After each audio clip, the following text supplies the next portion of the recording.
ये हमारे पास एक सैमसंग का फ्रीज़र है साइड बाय साइड। इसमें डिस्प्ले में प्रॉब्लम आ रही है कि लाइट ब्लिंक कर रही है और ये फ्रिज ऑन है मगर डिस्प्ले नहीं आ रही।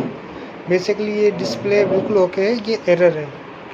और ये एरर किस चीज़ का है, इसमें कोई सेंसर या वगैरह कोई चीज़ फ़ैन वगैरह ख़राब होने के बाद ये एरर शो करता है।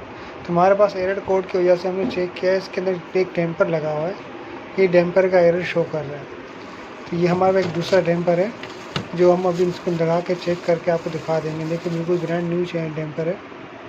इसके अंदर सेंसर भी होता है और साथ में इसके डैम्पर के अंदर छोटी सी मोटर लगी थी, हीटर लगा हुआ था, सब चीज़ इसमें काम कर रहे थे। ये देखें इसमें जो एरर शो कर रहा है अभी सिर्फ डैम्पर के शो कर रहा है। अभी मैं इसको बाहर निकाल के आपको चेक करा दूँगा, ठीक है। अब इसको मैंने ओपन कर दिया और साथ में आपको दिखा दूँ कि इसके अंदर सेंसर लगा हुआ है। ये डैम्पर है, ठीक है। ये डैम्पर इसका बंद हो गया था, काम नहीं कर रहा था, ठीक है।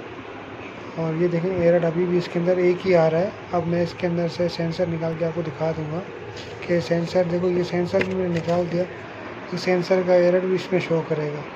यानी कि अब दो चीज़ें ख़राब आने लगी। सेंसर तो मैंने खुद नहीं निकाला, एक एरर पैर से आ रहा था। इसका मतलब है सेंसर आपका बिल्कुल ठीक है जो अभी एरर दे रहा था। अभी हमने पूरा कंप्लीट सेट लगाना है। ये डैम्पर, ये सेंसर है इसका, तो ये निकाल के हम इसको लगा के चेक कर दें। अगर इसका एरर चला जाता है तो इसका मतलब है कि हमारा ये डैम्पर ख़राब है, जिसकी वजह से ये एरर शो कर रहा था। ठीक है, अब इसको हम लगा लेते हैं। ये सेंसर लगा दिया हमने, देखिए दोबारा वो एरर चला गया। अब जो एरर शुरू में आ रहा था वही शो कर रहा है। अब हम इसका डैम्पर का भी इसमें ये क्यों लगा देते हैं।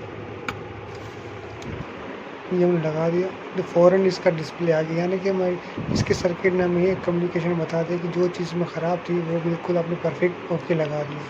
अब इसके आप काम कर सकते, इसको कीबोर्ड्स वगैरह भी चेक कर लें, बिल्कुल टेम्परेचर वगैरह आप सेट कर सकते हैं।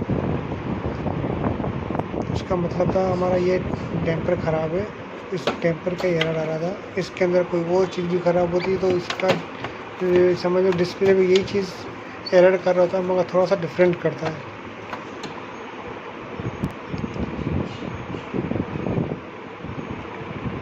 ये हमारा इसके अलावा